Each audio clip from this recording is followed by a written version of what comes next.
नमस्कार जय Jagannath mini blog को आपण मन स्वागत। देखुथिबे मु भात डाली संतुला आउ भजा कटिक आलू भजा आउ दही भेंडी बनई फास्ट टाइम पे ट्राए करछि।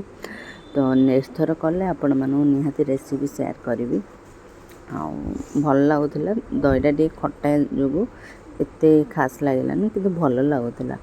तापर मु टिके रोषे सरला पर टिके मन होला मिक्सचर को चना तरकारी खाई बहुत टेस्ट लगुला।